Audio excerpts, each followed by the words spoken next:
Hello class. तो आज हम लोग सिक्स दर्शनास यानी छह दर्शन पे बात करेंगे। छह दर्शन कौन कौन से होते हैं, और चूँकि हमारा टॉपिक ही कौन सा है, टॉपिक है, एक second,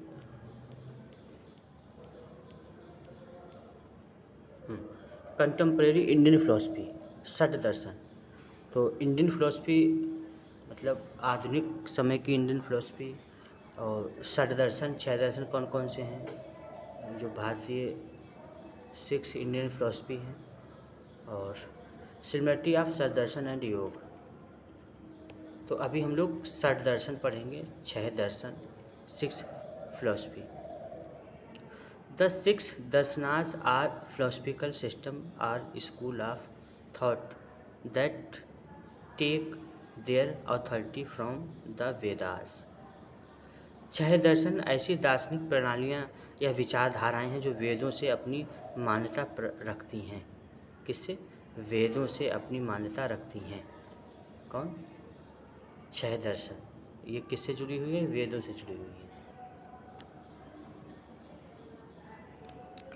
As implied by the meaning of the word darshana, to see or to experience, the six disciplines offer unique points of view, six separate windows from which to observe and comprehend life, six seemingly disparate path leading towards the one ultimate reality through the removal of ignorance of the nature of existence, liberation from suffering, and the attainment of enlightenment। दर्शन शब्द का अर्थ है देखना या अनुभव करना। इसी के अनुरूप यह छह विधाएं जीवन को देखने और समझने के लिए अनोखे दृष्टिकोण और छह अलग अलग खिड़कियां प्रदान करती है। यानी जीवन को देखने, समझने, जीवन से जुड़ी हुई जो भी चीज़ें हैं, चाहे दुख, दर्द, आनंद, आत्मा, परमात्मा, जो भी चीज़ें हैं, उनको देखने और समझने के ये छह रास्ते हैं, दृष्टिकोण हैं दर्शन। छह अलग अलग खिड़कियां हैं। ये छह अलग अलग दिखने वाले रास्ते एक ही परम सत्य की ओर ले जाते हैं। तो जो भी छह दर्शन में बताया गया है, ये छहों दर्शन एक ही परम तत्व, परम सत्य की तरफ ले जाते हैं, मोक्ष की बात करते हैं। वो अलग बात है कि कुछ लोग ईश्वर को मानते हैं, कुछ ईश्वर को नहीं मानते हैं। जैसे न्याय दर्शन में यदि देखा जाए तो ईश्वर को नहीं माना गया है। सांख्य दर्शन में ईश्वर की स्पष्ट बात नहीं कही गई है, लेकिन वहाँ पे मोक्ष की बात की गई है, वहाँ पे परम सत्य की बात की गई है। परम सत्य क्या है? परम सत्य मीन्स वही ईश्वर ही है परम सत्य। आप मोक्ष प्राप्त करेंगे, मोक्ष को प्राप्त करने के बाद आप परम सत्य को जान जाएंगे, यानी उस ईश्वर को ही जान जाएंगे। तो सीधे मतलब डायरेक्ट वे में बात नहीं की गई, लेकिन हाँ की गई है। तो ये छह अलग अलग दिखने वाले दर्शन हैं, वो एक ही रास्ते पर परम सत्य की ओर ले जाते हैं, जिसमें अस्तित्व की प्रकृति के बारे में अज्ञानता को दूर करना, दुखों से मुक्ति और ज्ञान की प्राप्ति शामिल है। तो इसमें अस्तित्व की प्रकृति के बारे में, यानी मनुष्य का अस्तित्व क्या है, उसकी प्रकृति कैसी है, उसके बारे में, अज्ञानता को कैसे दूर किया जाए, दुख से कैसे मुक्ति मिले और ज्ञान प्राप्ति कैसे हो, यह सारी चीज़ें शामिल हैं।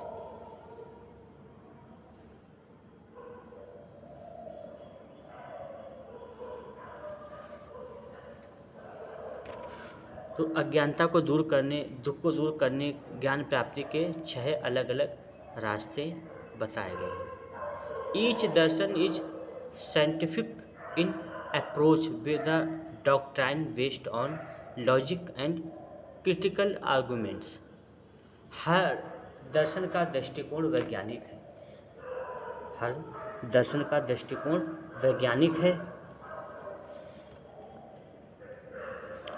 Each has epistemology theory of knowledge, a cosmogony theory of creation, a metaphysical view of reality that could be theistic or atheistic,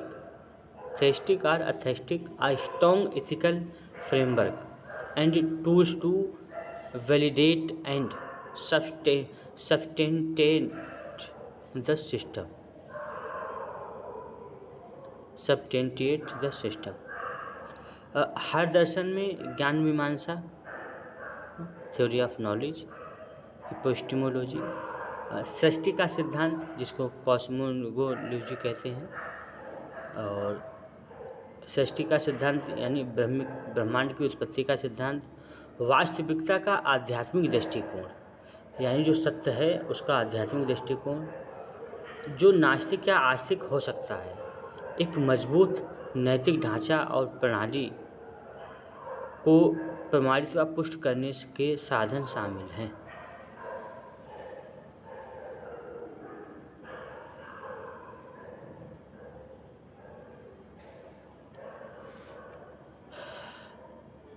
तो दर्शन में ज्ञान मीमांसा है, ब्रह्मांड की उत्पत्ति का सिद्धांत है, और आस्तिक नास्तिक का दृष्टिकोण है, एक मजबूत नैतिक ढांचा और प्रणाली को प्रमाणित व पुष्ट करने की साधन हैं। Each darshan was codified by a founding sage who also composed explanatory verses sutras to elucidate its meaning, to serve as a guide for manual towards the recognition of a higher, more meaningful life. हर दर्शन का एक संस्थापक ऋषि ने व्यवस्थित किया था, यानी सारे दर्शन वो ऐसे ही नहीं कि सब कहीं से ऐसे ही आ गए, नहीं, इनको ऋषियों ने तपस्या के माध्यम से जाना, और समय समय पे, ऐसा नहीं कि इनका एक ही साथ विकास हुआ, एक ही सदी में विकास हुआ है, एक ही समय में विकास हो गया, नहीं, ये 6 दर्शन अलग अलग समय पे अलग अलग जो विचारक हुए हैं, जो फिलोसफर्स हुए हैं, 6 दर्शन अलग अलग समय पे अलग अलग ऋषियों के द्वारा व्याख्यायित किए गए हैं, इनका वर्णन किया गया है, और सबने अपने अपने ढंग से सभी बताए हैं। इसमें श्लोक या सूत्र भी रचे जो एक और अधिक सार्थक जीवन को पहचानने के लिए मार्गदर्शक या मैनुअल का काम करता है। तो सार्थक और अधिक सार्थक जीवन को पहचानने के लिए एक मार्गदर्शन का मैनुअल है। Accordingly, these 6 important philosophical text, तो इसी क्रम में ये 6 महत्वपूर्ण दार्शनिक ग्रंथ इस प्रकार हैं। टेक्स्ट आर सांख्य सूत्र ऑफ कपिल, योग सूत्र ऑफ पतंजलि, न्याय सूत्र ऑफ गौतम, मीमांसा सूत्र ऑफ जैमिनी, वैशेषिक सूत्र ऑफ कणाद, और ब्रह्म सूत्र आल्सो कॉल्ड वेदांत सूत्र ऑफ बादरायण। तो कपिल के सांख्य शास्त्र, पतंजलि के योग सूत्र, गौतम के न्याय सूत्र, कणाद के वैशेषिक सूत्र, और जैमिनी के मीमांसा सूत्र।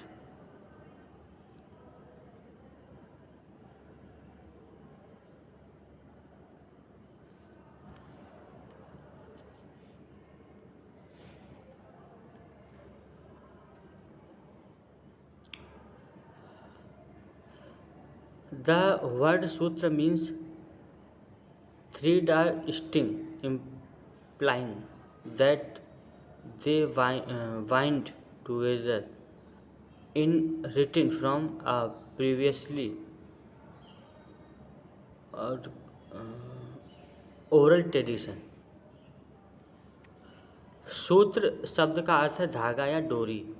इसका तात्पर्य यह है कि ये लिखित रूप में उस परंपरा को एक साथ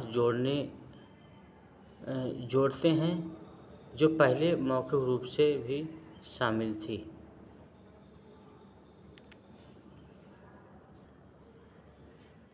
तो सूत्र शब्द का अर्थ है धागा या डोरी। The word Sutra means thread और string, implying that they wind together in written form a previously oral tradition। सूत्र शब्द का अर्थ है धागा या डोरी। इसका तात्पर्य यह है कि ये लिखित रूप में उस परंपरा को एक साथ जोड़ते हैं जो पहले मौखिक रूप में थी। तो पहले चूँकि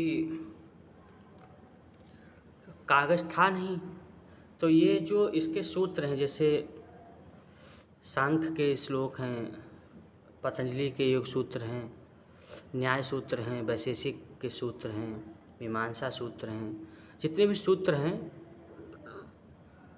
सूत्र मीन्स धागा होता है। धागा मतलब उसमें माला पिरोते चले जाइए।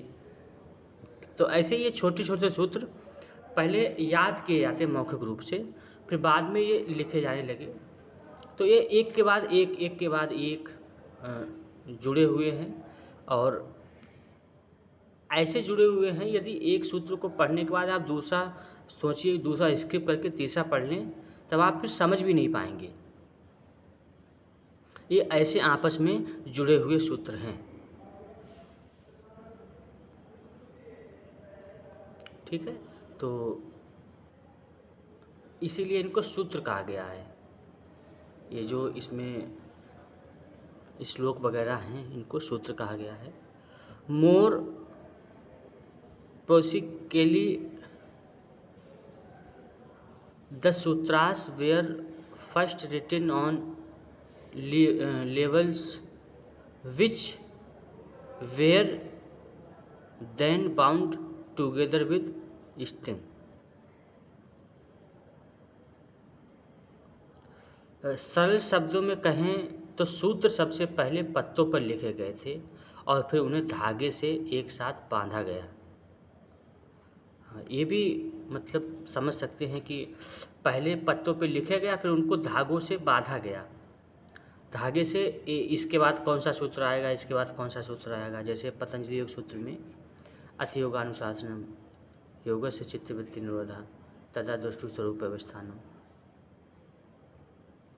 व्यत्यय पंचतया क्लिष्टा क्लिष्टा, मतलब एक के बाद एक पत्ते पे लिखा गया होगा, पहला सूत्र, दूसरा सूत्र, तीसरा सूत्र, फिर उसको लिख दिया, वो एक धागे से बांध दिया गया। इसलिए भी इनको सूत्र कहते हैं। सूत्र शब्द एक जगह और यूज होता है मैथ में, गणित में। गणित में भी सूत्र उपयोग होता है, एक फार्मूला इसको इंग्लिश में कहते हैं। वो क्या करता है, वो बड़े बड़े सवालों को हल कर देता है। ऐसे ही ये भी एक जो इनमें संस्कृत के श्लोक या जो भी हैं सूत्र इनको कहते हैं हम, जो दर्शन में, ये भी एक छोटे छोटे फार्मूले हैं। इनमें भी बहुत बहुत रहस्य छिपे हुए हैं, बहुत बहुत ज्ञान की बातें छिपी हुई हैं। तो बहुत सारे इसमें अर्थ हैं। तो इसमें एक बताया है कि सरल शब्दों में कहे तो सूत्र सबसे पहले पत्तों पर लिखे गए थे और फिर उनको एक धागे में बांधा गया था क्रम से। Whatever the origin of the term the sutra is a series of aphorism that contains a thought and idea, a statement or an argument expressed in a brief condensed phrase, dense with meaning and therefore open to different interpretation। इस शब्द की उत्पत्ति चाहे जो भी रही हो, सूत्र संक्षिप्त और सारगर्भित वाक्यों की एक ऐसी श्रृंखला है जिसमें कोई विचार, धारणा, कथन या तर्क बहुत कम शब्दों में लेकिन गहरे अर्थ के साथ व्यक्त किया जाता है।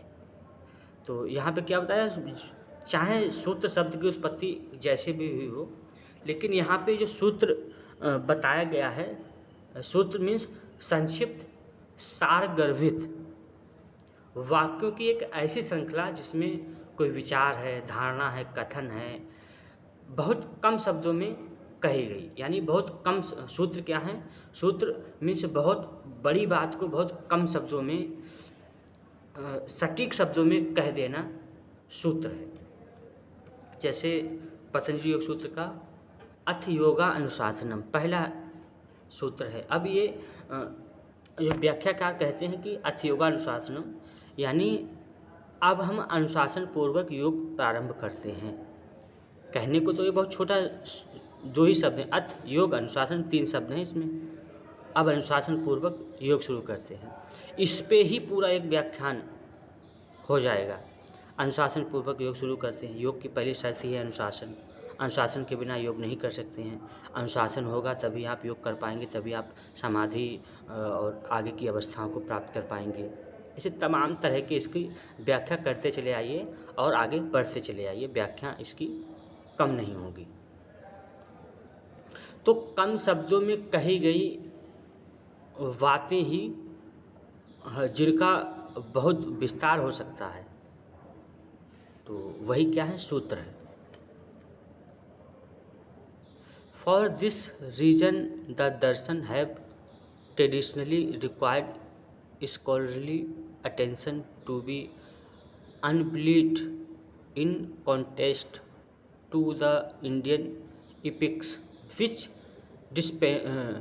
dispensed wisdom in a more accessible manner। इसी कारण से दर्शनों को समझने के लिए पारंपरिक रूप से विद्वानों के अध्ययन की आवश्यकता होती है, जबकि भारतीय महाकाव्यों में ज्ञान अधिक सुलभ तरीके से दिया गया है। तो इन सूत्रों को, चूँकि ये कम शब्दों में ज़्यादा बात कही गई है, तो इनकी व्याख्या करने के लिए विद्वान व्यक्तियों की ज़रूरत पड़ती है, ऐसा यहाँ पे बताया गया है। Any attempt to explain the substance and significance of each of these schools in a few paragraphs would not do justice to the depth of complexity and crest of insight that the encompass। इन विचारधाराओं में से प्रत्येक के सार और महत्व को कुछ इस पैराग्राफ में समझाने की कोशिश की गई थी। उनकी जटिलता की गहराई और अंतर्दृष्टि की ऊंचाई के साथ न्याय नहीं कर पाएगी ये कोशिश। It is many humble Endeavour the encapsulate in a brief thumbnail sketch a few distinguishing features of each that have managed to extract, hoping that it will perhaps invite regards to delve further into an enlightening investigation of their own।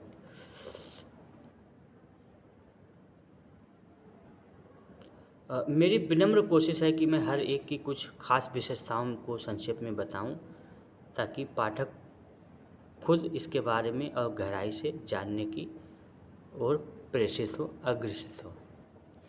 ठीक है, तो सबसे पहले हम लोग पढ़ेंगे सांख्य। सांख्य पे चर्चा करेंगे।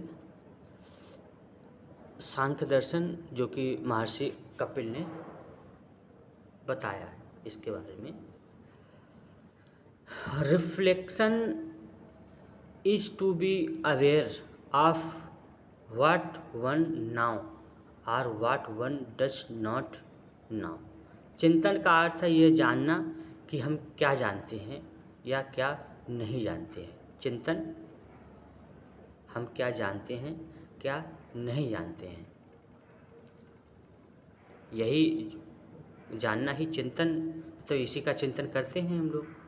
सांख्य attempts to understand the cosmos through reason and logic. Samkhya तर्क और बुद्धि के जरिए ब्रह्मांड को समझने की कोशिश करता है।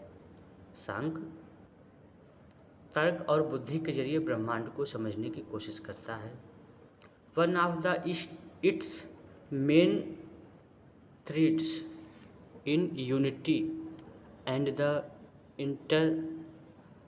interdependence of our universe, which was not created by any external force such as a god। इसकी मुख्य बातों में से एक है इसमें ब्रह्मांड की एकता और आपसी निर्भरता। इसे किसी बाहरी शक्ति जैसे कि ईश्वर ने नहीं बनाया है। तो सांख्य दर्शन में जो एक बात कही गई है कि ये जो यूनिवर्स है वो एक दूसरे पे इंटरडिपेंडेंट है, ये दूसरे पे एक इंटरडिपेंडेंस है। इसको किसी बाहरी शक्ति ने नहीं बनाया, ये इसको चलाने वाला, इसको बनाने वाले कोई बाहरी शक्ति जैसे कोई ईश्वर वगैरह ये शायद कोई नहीं। ये आपस में मिलके काम करता है, मिलजुल के आपस में बनता है। जैसे मिट्टी, जल, पृथ्वी, वायु, ये सब मिलके इन्होंने आपस में काम किया, मनुष्य का शरीर बन गया। इसी तरह से और भी सारी चीज़ें आपस में मिलके काम करती हैं और अलग अलग चीज़ें मिलके बन जाती हैं। अब 5 तत्व मिलके शरीर बन गया, उसमें कॉन्शियसनेस आ गई, चेतना आ गई। चेतना को मानते हैं ये लोग, आत्मा को मानते हैं, लेकिन ईश्वर को नहीं मानते। उसमें चेतना आ गई तो वही अपना काम कर रही है। तो इसमें बाहर से ईश्वर का क्या काम है, तो इस तरह से इसमें बताया गया है। Instead this system speak of 2 external entities in the universe having no beginnings or end. They are prakriti are infinite unconsciousness, nature, matter in potential, and पुरुष are infinite consciousness, spirit। तो इसके बजाय यह सिस्टम ब्रह्मांड में जो शाश्वत यानी हमेशा रहने वाली सत्ताओं की बात करता है।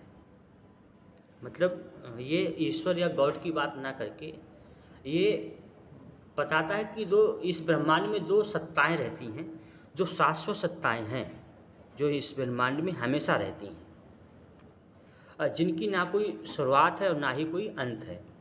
जो 2 शाश्वत सत्ताएं हैं, जो सिस्टम हैं, उनका ना तो कोई अंत है और ना ही कोई शुरुआत है। वो अनंत काल से और अनंत रूप में रहती हैं इस ब्रह्मांड में। वे हैं प्रकृति या अनंत अचेतन जिसको बोलते हैं, और प्रकृति पदार्थ की संभावना, और पुरुष या अनंत चेतना आत्मा। तो प्रकृति और पुरुष 2 बताए गए हैं। जैसे मान लीजिए ये जो सारी चीज़ें हमको दिखती हैं, जिसको हम नॉर्मली नेचर कह सकते हैं, ये पूरा क्या है, प्रकृति है जो हमको दिखाई दे रही है आँखों से, और पुरुष मीन्स जो हमको दिखाई नहीं दे रहा है। ठीक है। तो सांख्य दर्शन में हम लोगों ने क्या पढ़ा था, हम लोगों ने पढ़ा था कि ये जो ब्रह्मांड है ये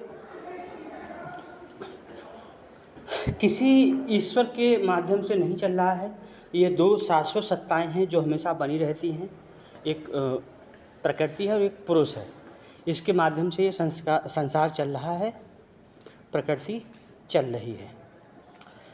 दे are prakriti of are infinite unconsciousness, nature, matter, ये सारी चीज़ें मतलब इनफाइनाइट अनंत प्रकृति और अनंत पुरुष के माध्यम से ये सृष्टि चल रही है। प्रकृति when manifest inchangeable will पुरुषा इज अनचेंजेबल। प्रकृति क्या है, प्रकृति जब प्रकट होती है तो बदलती रहती है। प्रकृति बदलती रहती है और नेचर अपरिवर्तनीय है, ये बदलता नहीं है। नेचर अपरिवर्तनीय है, बदलता नहीं है। क्रिएशन बिगिंस व्हेन पुरुषा एंड प्रकृति कम्स क्लोजर टुगेदर। सृष्टि की शुरुआत तब होती है जब पुरुष और प्रकृति एक दूसरे के करीब आते हैं। सृष्टि की शुरुआत कब होती है? जब प्रकृति और पुरुष, यानी ये जो मैटर दिख रहा है, जैसे पृथ्वी, मिट्टी, आकाश, वायु, जल, ये सब मतलब आपस में हैं, लेकिन इसमें जब पुरुष आ जाता है यानी कॉन्शियसनेस आ जाती है, तब ये मिलके किसको बनाते हैं? एक चेतन या एक पुरुष का निर्माण करते हैं, प्रकृति का निर्माण करते हैं, इस सृष्टि का निर्माण करते हैं, एक चेतन सृष्टि का निर्माण करते हैं जब पुरुष और प्रकृति आपस में मिल जाते हैं। At a point these two elements begin to move away from each other, hence resulting in a continuous alternating cycle of transformation and dissolution। एक बिंदु पर ये दोनों तत्व एक दूसरे से दूर होने लगते हैं, जिससे बदलाव और विनाश का एक लगातार चलने वाला चक्र बनता है। यानी जब सृष्टि का निर्माण कैसे होता है? जब ये पास में आते हैं, जब ये दोनों दूर होने लगते हैं, तब क्या होता है? तब विनाश और बदलाव का क्रम शुरू हो जाता है। जब दूर होने लगते हैं, धीरे धीरे बदलाव होने लगता है, फिर धीरे धीरे विनाश हो जाता है। जैसे हम लोगों की डेथ हो जाती है, मृत्यु हो जाती है। क्यों हो जाती है? क्योंकि इस नेचर से, पंच तत्व के शरीर से पुरुष यानी जो कॉन्शियसनेस है वो दूर होने लगती है। Human suffering is understood to be a result of the inability to discern between the changeable and unchangeable, between the transitory and the eternal। माना जाता है कि इंसान दुख बदलने वाली और ना बदलने वाली, माना जाता है कि इंसानी दुख बदलने वाली और ना बदलने वाली चीज़ों के बीच और क्षणभंगुर जो कुछ समय के लिए हों और शाश्वत हमेशा रहने वाली चीज़ों के बीच अंतर ना कर पाने का नतीजा है। यानी जो मनुष्य दुखी रहता है वो क्यों दुखी रहता है? क्योंकि हम जो चीज़ें बदलने वाली हैं और जो ना बदलने वाली हैं, जो चीज़ें क्षणभंगुर हैं, जो शाश्वत है, जो हमेशा रहने वाली है, इनके बीच में अंतर नहीं कर पाते हैं। और हम किस में उलझे रहते हैं? हम उलझे रहते हैं जो चीज़ें क्षणभंगुर हैं, जो चेंजेबल हैं, जो नष्ट होने वाली, उनमें उलझे रहते हैं। इसी के कारण हमको दुख होता है। और जो अनचेंजेबल है यानी जो पुरुष है, जो शाश्वत सत्य है, हम उसकी तरफ नहीं जा पाते हैं। इसकी वजह से हमको दुख होता है। और हमको ये नेचर, ये प्रकृति ही हमको भटकाए रहती है, इस संसार में हमको भटकाए रहती है। The path of liberation from pain in therefore through discriminatory knowledge and reflection। इसलिए दुख से मुक्ति का रास्ता सही समझ और चिंतन से होकर गुजरता है। दुख से मुक्ति का रास्ता सही समझ और चिंतन से होकर गुजरता है। All religious practices, rituals, sacrifice, devotion, meditation, etc. can provide temporary respite, but only reason and right knowledge can lead to the truth of the self, of life and of the ultimate reality। सभी धार्मिक रीति रिवाज, अनुष्ठान, बलिदान, भक्ति, ध्यान आदि कुछ समय के लिए राहत दे सकते हैं, लेकिन केवल तर्क और सही ज्ञान ही हमें स्वयं यानी आत्मा, जीवन और परम सत्य तक ले जा सकता है। सही ज्ञान ही हमको उस परम सत्य तक ले जा सकता है। Even an ethical life only facilitates that journey but is not enough by itself। यहाँ तक कि एक नैतिक जीवन भी इस यात्रा में मदद तो करता है, लेकिन अकेले काफ़ी नहीं है। एक नैतिक जीवन इस यात्रा में मदद तो कर सकता है, लेकिन अकेले काफ़ी नहीं है। यानी इसके लिए परम सत्य यानी दुख से मुक्ति के लिए परम सत्य को जानना अति आवश्यक है, तभी हम दुख से मुक्ति हो पाएगी। यानी हम पुरुष तत्व को जानें, आत्मा को जानें। ठीक है, आज की क्लास को यहीं पर रखते हैं। ओके।